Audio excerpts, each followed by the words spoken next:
Salam alaikum, bonjour, bonsoir, haytouma kuntum, et bien entendu, Azul. Djamel B, la chronique. Aujourd'hui, la chronique fable. Titre, le berger, le chien, le loup et le troupeau.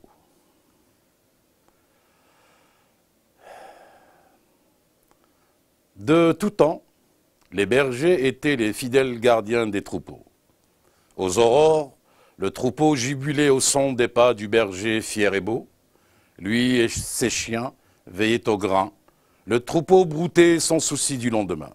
Il avait entièrement confiance en le berger et ses chiens. À la moindre alerte, les braves bêtes se rassemblaient autour de l'homme sans peur. Il lui suffisait de brandir son bâton pour faire détaler le plus audacieux des prédateurs. Jusqu'au jour où, mine de rien, et petit pas dont lui seul avait le secret, un grand méchant loup s'incrusta dans cette communauté paisible et heureuse dans les prés. Personne ne fit attention à lui, avec son allure soignée et son danger, et pour cause, il était déguisé en berger. Il tint à peu près ces quelques propos au véritable gardien du troupeau. « Mon cher ami, toi si grand et si beau, perdre ton temps à veiller sur un misérable troupeau. Je ne comprends point ta persistance à protéger des êtres sans intelligence. Que gagnes-tu? Que gagnes-tu si ce n'est qu'un morceau de galette pour toute une journée d'alerte? Fais comme moi et pense à ta personne. Deviens gros et dodu avant que ton heure ne sonne. Trempe et disperse ton troupeau. À chaque coin, un mouton fait la peau. Raconte aux autres que tu as perdu ton bâton et que le troupeau a désobéi au patron. Et le soir venu, farcis-toi un méchoui gratuit. Ainsi tu vivras une vie aisée et sans ennui. Le berger, n'ayant jamais mangé à sa faim, fut séduit par l'idée proposée.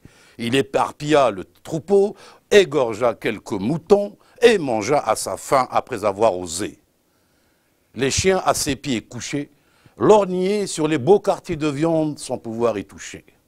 Quant au grand méchant loup, il devint le maître des lieux. Dès que débuta son règne, tous les villageois rêvaient de faire partie de son milieu. Le troupeau désemparé demanda secours aux chiens. Ce fut une tentative en vain. Les chiens faisaient le beau pour obtenir un frugal repas compris. À défaut d'eau, ils léchèrent les bottes des maîtres pervertis. Voyant le troupeau ravagé, destiné à une fin certaine, un des moutons aux longues cornes engoulées décida un jour de prendre les rênes. Il sensibilisa ses semblables et les encouragea à se défendre. La révolte naquit avec une liberté au bout à prendre. Le troupeau chargea le loup qui, sous le nombre, refusa la bataille et préféra fuir pour se cacher dans de lointaines broussailles. Quant au berger et ses chiens, ils assistèrent impuissants au grand départ du valeureux troupeau. Le troupeau avait décidé de changer de pâturage pour y vivre loin de l'homme et de ses chiens fous. Guidé par le brave mouton long cornes enroulées, le troupeau paissait librement sans craindre la perfidie des loups. Le brave mouton longue cornes enroulées avait raison, et cela est valable pour la nature humaine qui oublie de se poser des questions. Méfiez-vous des apprentis bergers qui ont faim. Méfiez-vous des loups qui changent de teint.